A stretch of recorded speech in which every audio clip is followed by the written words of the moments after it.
So inside we've got the Alcantara on the doors and the blue stitching in the armrest and the exposed unlacquered carbon fibre. The seats are proper M seats with M2 logo which illuminate, and this one's got the blue stitching on the seats and the blue trim. The inserts here are like perforated holes, and the blue is actually inside the holes rather than outside, which is really quite a classy little touch. I like that. More carbon fibre trim on the dashboard and on the central housing too.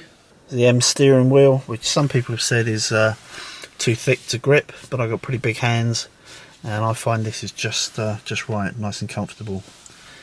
You've got your voice commands here, telephone, volume controls. Over here you've got your cruise control settings, and you've got your M1 and M2 presets, which you can configure in the menu to alter how aggressive the throttle response is, how much weight is applied to the steering wheel, and also what the change-up points are when you're in auto mode. You can't define exactly the change-up points, but you have three basic settings. So got the old red starter button down here.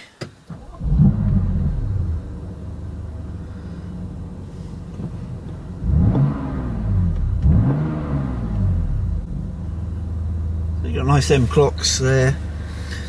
You've got your iDrive system, the nice screen. There's the iDrive here, which is a nice twist and push down to select system with individual buttons for your comms, your media, your map, GPS, back and options and menu. It's got Apple CarPlay, which is really nice, all built in, and as you can see there, it's very easy to use this scroll wheel to just move from one option to another to select the option that you want. And in addition to that, you can just go straight to your menu where you've got media, communications, navigation, your connected drive, basic vehicle information, and notifications. So in my vehicle settings here, you can set up your driver profiles, and you know, so you can set it up for yourself and your wife maybe, and a valet mode for kind of castration mode if you like, if somebody's parking your vehicle for you. And in here is where you configure your M1 and M2 presets that are on the steering wheel. So for M1 here, for instance, I've got traction control set to MDM.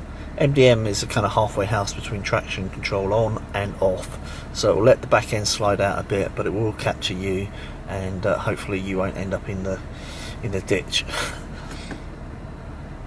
Engine wise, I've got it set most aggressive there, Sport Plus.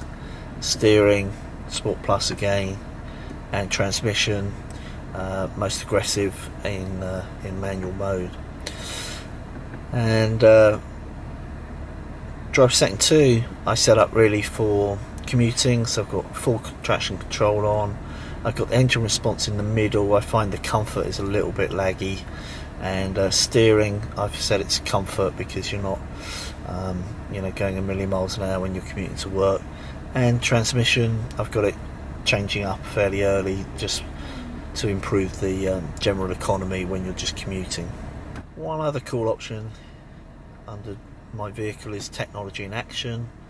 You can see graphics of how the engine runs and what average fuel consumption you're getting. I've only done 200 miles, I'm averaging about 18 at present. You've got your sports displays, and this is very cool, where you can see your horsepower and your torque made in real time.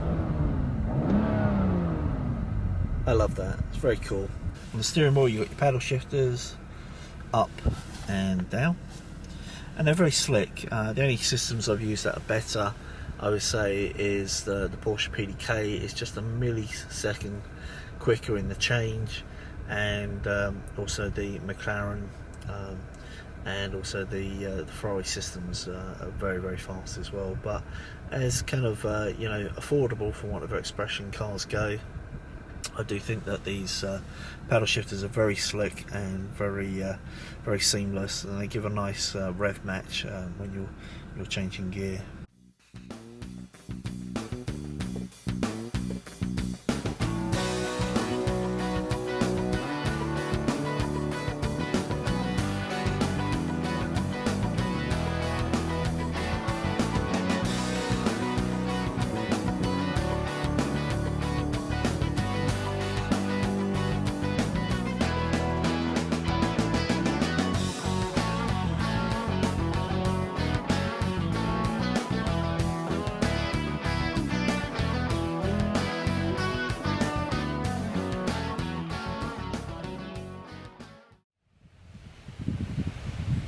Well, I hope you enjoyed this video. I really appreciate all your feedback and support for the Ride On channel. I hope you're already a Ride On subscriber, but if not, please subscribe straight away. And last but not least, ride often, ride carefully, ride on.